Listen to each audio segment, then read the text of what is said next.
Generally, I'm one of those who just like to keep things simple. I believe that when a design is good, it should look simple, right? When a design looks complex, and I feel the design isn't really fully resolved. When you fully resolve a design, when it's well done, well cooked, it should look simple. It should look like, so easy that, like, how would you think about it from the beginning?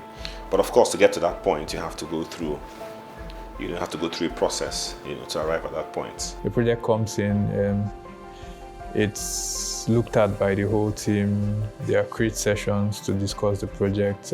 Different people give their ideas and opinions, and basically that's how a project is formed. Our process causes us to go through iterations upon iterations until we really hit the mark. So sometimes an idea someone brings may not necessarily change the one that we're looking at, but it helps us to see from a different perspective or helps us to build on it. The projects tend to develop benefit from more than just one person's ideas.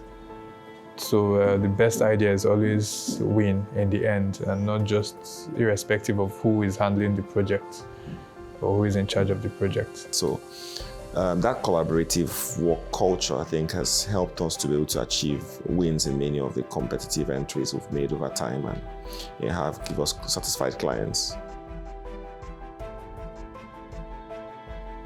Our approach to design is generally eclectic, in the sense that we're not fixated on design styles. We more or less focus more on design principles. Every design needs to have a rhythm. It needs to have balance. Those things that make a design look good. So we're more particular about a design looking good than we are about being in any specific style. So we don't box ourselves into a style. We sometimes have preferences, right? Trying to be very contemporary, trying to be very modern, very minimalistic. Those are some of the things that we like to have in our designs, but not necessarily restricting to a style. From the beginning of every design, one of the things we pay attention to is to do our research. We need to, first of all, we understand the client we're dealing with.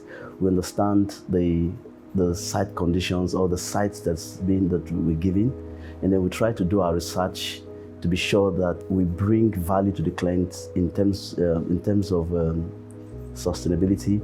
We also try as much as possible to look into the inherent features of the site and try to prefer solutions that would be very sustainable.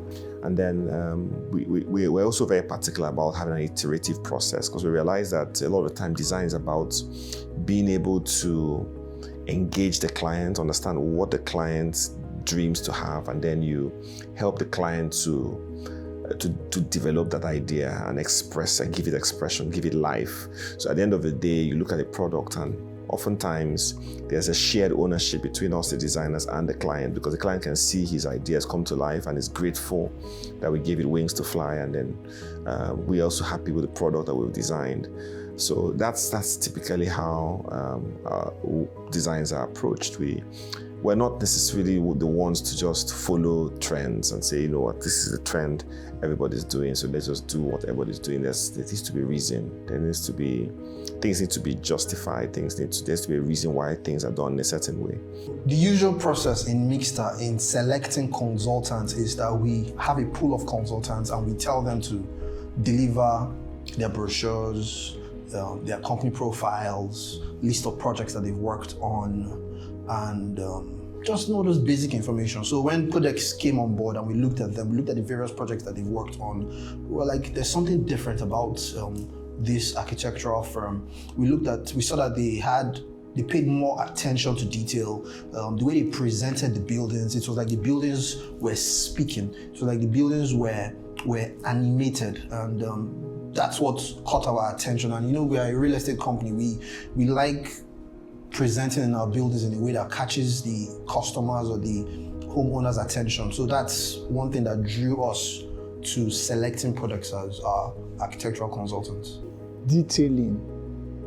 Podex, they are very detailed in their designs. And this is something that we have been seeing of late. A lot of architects have left basic things like specification to quantity surveyors and other professionals to be doing. Podex ensure that they specify for every singular item, you know, and they ensure that the detailing is exact so that you can be able to get all the information that you require for you to carry out your services. What sets them apart for us is the ability to translate ideas into renditions, 3D images that are very appealing to our clients, because this is what helps us, sell our products. They're able to nicely, beautifully, translate those designs to 3-dimensional drawings in such an artistic way that it's very appealing, easy to use, to market, and capture the interest of our clients. So that's for us is a huge plus, because everyone wants to do business with someone that helps their business get better, and that's one thing Podex does with the design, presentation, and conceptualization. Because we believe value attracts value.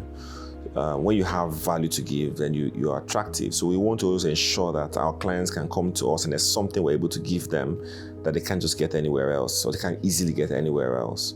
And then, of course, we try to show respect to our clients. We try to show respect to the people who we collaborate with. We try to encourage a very mutually respectful relationship. And of course, there's also a lot of interpersonal relationships in the process. You find that a lot of people who work with us have become very good friends. Our consultants, our clients. I look back at my life personally, and I've observed that a number of people who were once clients have become good friends. And so sometimes you get invited to very personal things, or you find yourself having conversations. You're in a review of a project, and you're going back and forth between a friendly conversation and a conversation on the project. So these are things that kind of make these relationships smoother. I would say they kind of oil the relationships when there's a human face on both sides of it.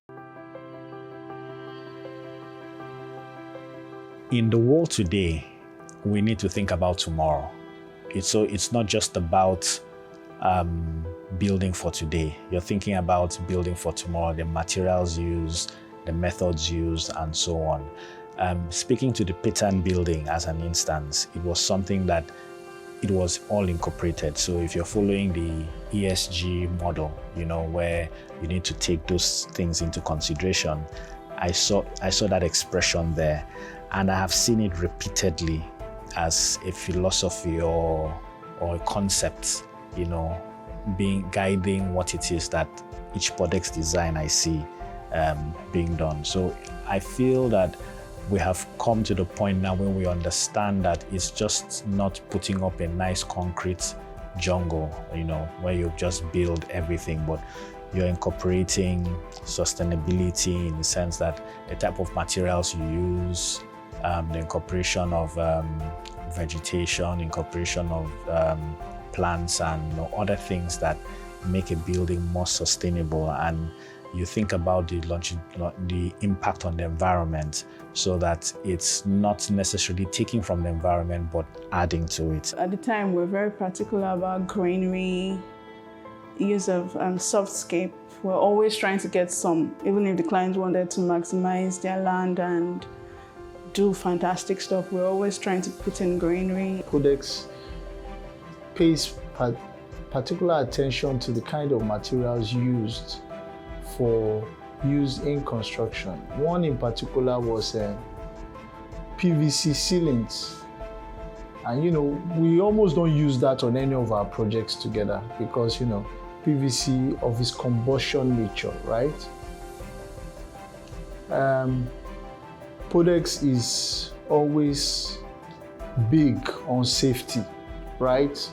And functionality of the project. I would say another one was a project that we're doing that from the design process, projects ensured that we saved as many trees as we could.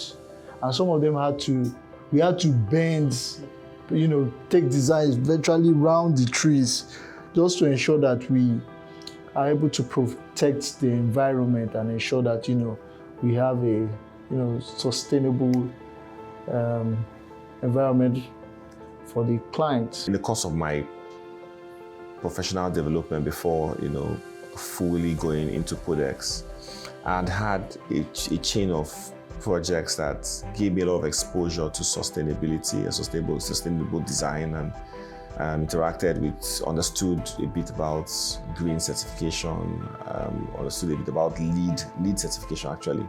LEED is this certifying organization in the US. Did a project that included a lot of that for a multinational organization. So there was a bit of training on that. So when we started Podex, it was easy for us to be able to apply that, designing spaces with understanding of the new work culture, collaborative workspaces, being to reflect that in our design.